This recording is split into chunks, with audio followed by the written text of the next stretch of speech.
Hello everybody, Flamin' Shark back with another video, and today we're going to be reacting to episodes 3 and 4 of Owarimonogatari. I'm actually recording this like a little under 7 hours from when it'll hopefully go up. I actually recorded, I kind of went backwards. I recorded the 4 episodes of Scooby-Doo, then 3 episodes of Vinland Saga, and now I'm finishing with the Owari, which is actually the next video that'll be going up on the channel when I'm recording this. You're getting this fresh after I finish this video.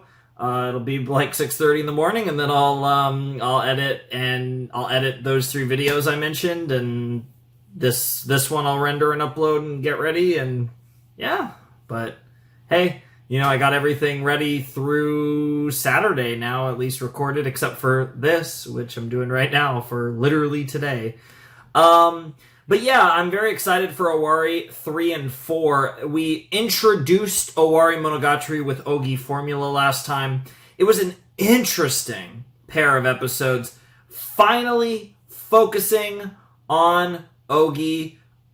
I mean, that was obvious at this point going into Owari that this shit was going to be all about Ougi, but we met Sodachi. We met Oikura Sodachi, and I'm very curious to see what this white-haired woman is going to, what her role in this is going to be. Because obviously with the maternity leave of the teacher, now she's back. That all made sense. But it's just interesting to see like a brand new character that seems to be like she's going to be at the center, or at least have a relatively decent role in Owarimonogatari. And that's exciting. There's a lot of other things, like how are we going to get to the end of Koyomi and figure out what the deal is with all of that. Other things that I thought were interesting from Ougi formula. It's Monogatari, so the lines like this aren't throwaway lines, but the whole like vampires permission to enter and leave a room or a building, like that whole thing was very sus, and absolutely is totally not ever coming up again. That is totally never coming up. That is totally coming up at some point. So I'm keeping that in mind. I don't know. There was a lot of interesting things about it, but that episode honestly felt like just Ougi kind of beating off, like jerking off and like coming in her faces, because it really did feel like a weird, it felt like a massive an exercise in futility doesn't quite describe what it was, but it felt like just a very roundabout way for us to get more associated with who Ougi is and the way that Ougi operates. It's interesting. But we also did get, like I said, you know, Euler in this fucking Sodachi. So I'm curious what her role's going to be. I actually am expecting her to be the star of the next opening. It could be Ougi again. I wouldn't be surprised if Ougi has like fucking 5 of these things in Owari, because we do have a lot of episodes of Owari. We have like, I think in total it's 26, because I think, yeah, I might be mixing it up, but I think, yeah, Owari first season's like 13, Owari second season is 7, I might be mixing those up, and then like Zoku is 6, so yeah, I mean, I think we have 26 episodes of Owari, which is crazy. I mean, that makes it, bar none, really, the longest part of Monogatari, even if it is, you know, kind of has its divisions of the parts and stuff. But I'm really excited for this. I can't wait for Monogatari. But before we jump in, there is something that I didn't show you guys last time for some reason. I just wasn't thinking about it. But ta-da! If you guys remember from Nisei Monogatari, this outfit and the Dami Mommy shit, there's even fucking handcuffs, baby. Let's fucking go!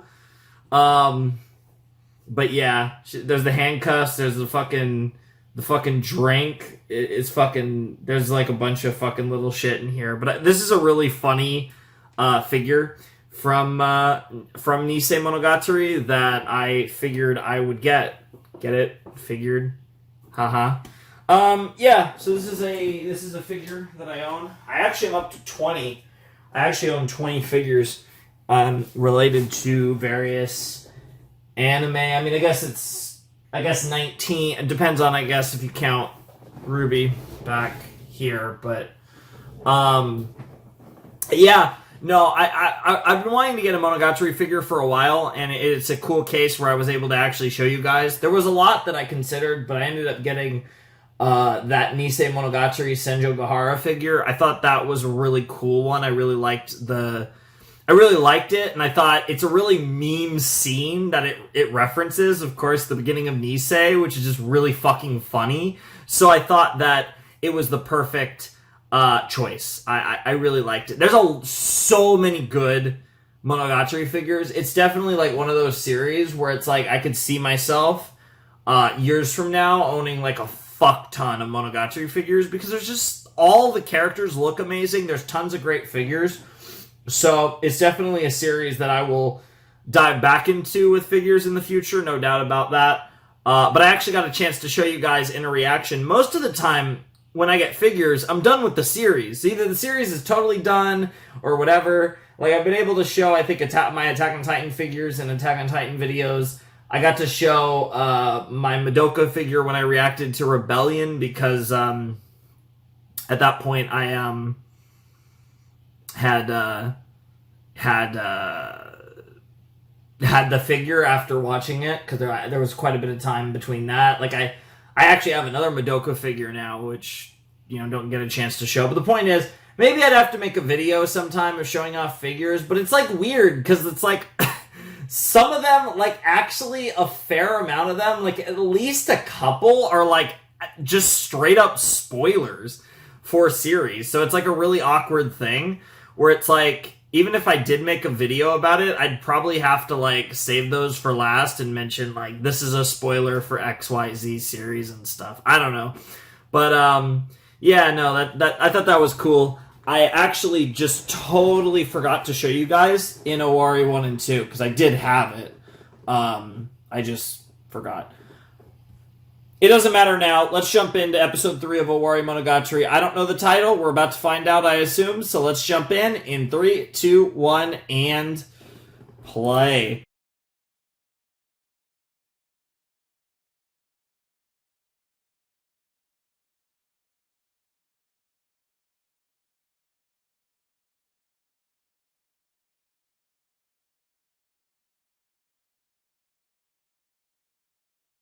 All right. That should do it. Yep, there it is. Alrighty then. That was episode 3 of Owarimonogatari. Wow, I had 2 pauses in there. I think the second one was unnecessary. I don't know why I felt the need to explain that. To explain the logic behind why you pick C instead of A. But yeah, that actually was really cool. That was a fun episode of Owari Monogatari. That was a very interesting. We got to focus the first half on Sodachi and the fact that she has a deep disdain for Araragi, and then well, I guess in the beginning and the end, I mean, whatever. The point is that we got to experience her deep disdain for Araragi in the present, and then we focused on establishing kind of focusing more on seemingly finding out who Araragi is, which is something that was a theme of the last 2 episodes. Is kind of unraveling his past a little bit, and the formative events that led him up to being the person that we knew in Monogatari. How this will all tie together to Sodachi and the issues that she has with him will be interesting to see. So I'm very curious what the next episode has in store as we try to solve the Sodachi Riddle. The OP was very cool. It's always fun. One of the most entertaining aspects of Monogatari is, even though it's definitely one of those things that, like, you in no way, shape, or form do you need it for the series to be great, but the fact that they give you these really special openings that are, focused on these different characters, and there's so many of them for, like, every arc, it's like, it's such a cool thing that didn't need to be a part of the show, but the fact that it just makes this series that much cooler. And we got our first and potentially only one for Sodachi. We'll have to see if she gets any others in the future, depending on where this story goes in Owari, because we obviously still have at least a few more in Owari. Yeah, let me actually check my sets real quick. How many sets are after this? I think I know, but man, that's wild. It's just wild to think we're so close. Yeah, because I do have the first video of the series that will replace Monogatari recorded, but that's our next long anime. But it's just crazy to think that we have 6 more sets scheduled to do after this, and then it's onto the fucking like, it blows me away that we're so close to catching up to Monogatari. That is fucking wild, because one, we've watched a lot of Monogatari, but part of the structure of this was set up to where it would be a very long time before I'd have to worry about a post-Monogatari world, and now we're almost in a post-Monogatari world. It's crazy.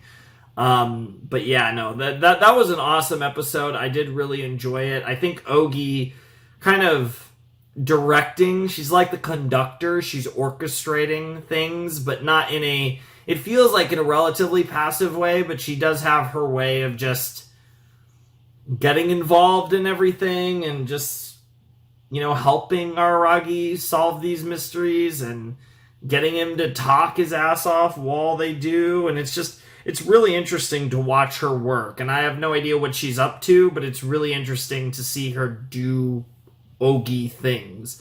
And I'm definitely very curious to see what it ends up leading up to in the future. But yeah, that was a really cool episode, very trippy stuff, and I'm really excited to check out episode 4 and see where this goes, because this is just another 2-episode set, so we're apparently going to finish this off here in episode 4 and find out what is going on and see what events took place 5 years ago in this little weird attic that were so formative to Araragi Koyomi. So yeah, let's jump in. Let's check it out. I'm actually really excited to see what this is all about. So let's jump into episode 4 of Owarimonogatari.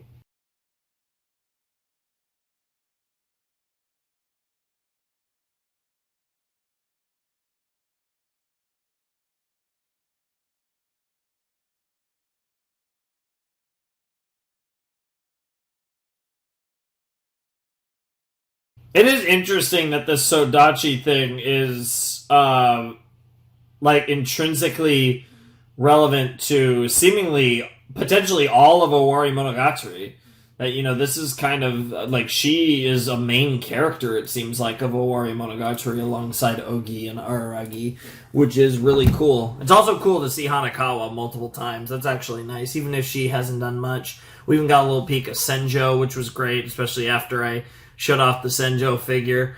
Okay, that was episode 4 of Owarimonogatari, and it was very interesting. We kind of, again, this felt like a bit of a return to the norm. Episode 3 had like this just, it felt like it was just going boom, boom, boom, and episodes 1, 2, and 4 all feel like it followed Ougi's pace, right? Like, Ougi controlled the narrative and controlled the pace, and it damn near feels like she wrote the fucking episodes. I mean, not quite that meta, but she definitely is kind of in command of the situation with Araragi. She kind of leads him on and kind of leads him to the answers in a very interesting manner. But yeah, that was a really cool episode. I did really enjoy that. I thought it was interesting to dive further into the backstory that's shared between Oikura and Koyomi, and it's clear that they have quite the backstory, because obviously 5 years ago they used to spend all these days together. She would teach him the joy of math, and she would expect him to speak up to his parents about the fucked up shit at her house, and he was just so such a fucking dumbass kid that he didn't recognize shit, and then that was that, right? And from there, that kind of set their dynamic off to where it was in the future. And it's very interesting because it seems like he's forgetting another event, another relation. So it's possible that they've had even more relations over the years, because she obviously seems to have known that Koyomi's parents were cops, and for her to have learned that, she would have had to, something else came up, because that didn't come up in any of these memories. So obviously there's even more history shared between Oikura and Koyomi than even he remembers, which obviously he referred to just how much of a fool he truly is. And that's something that I'm assuming we're going to dive into in the next video, because this whole thing with Oikura Sodachi just keeps on going. It might be all of first season, even, maybe. I don't know. I mean, we'll have to see how long this lasts. I'm very excited to see where it goes from here, and this has been really fun. And I'm definitely enjoying Owarimonogatari. I'm appreciating the mystery and just kind of unique kind of element of just how I really like how Ougi kind of controls the pace of the episode. I know that sounds really stupid, but she does. She completely manipulates and controls the narrative, but she even controls the actual pace of the episode, which is why I think another reason why episode 3 threw me off when we were in the middle of just the fucking tornado that was Sodachi in that episode. And it was really interesting to kind of get that, and how much that kind of varied from what we've gotten in the other episodes, and which is a little more Monogatari-esque anyways. But it was also really funny. Man, I still can't get over when fucking Oikura slapped Senjo Gahara, and then Senjo Gahara punched her out, and then she's like, I'm gonna faint now. So stupid. And also Hanakawa holding on to Senju Gahara. I was like, oh, that was so fucking adorable. What the fuck? But yeah, no, that was a really fun set, a really fun pair of episodes, and I'm definitely excited to see what happens next in Ougi and Araragi's detective adventures. What the fuck is up with me and Sodachi? Like, that's essentially what Owarimonogatari has been so far, and it's been really fun. I thought the opening, like I said, was one of the weirdest openings of Monogatari, and they've gotten very creative and unique with the openings, and this one might have took the cake for just what the fuck was actually going on in this opening. It was absolutely wild, and I appreciated its wildness, but what the fuck was going on in that opening? It was really fucking weird. And hey, I mean, it definitely fit the vibe. At least, like, it definitely gave off that vibe of math. With all the weird, like, angles and, mirrored kind of things. But, I mean, it was also just really fucking trippy. And I think there's a lot of imagery that comes to mind that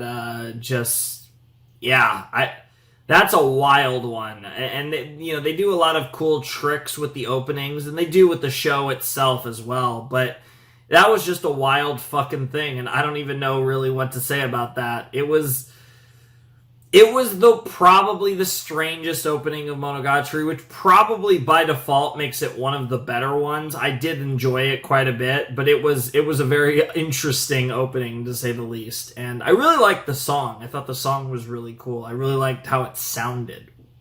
The lyrics were really cool too, as they usually are, but I really liked the musically just how the song sounded, as simple as that is. I thought it sounded really nice. And I really like the intro to the song, too. The opening part of the song before the lyrics start.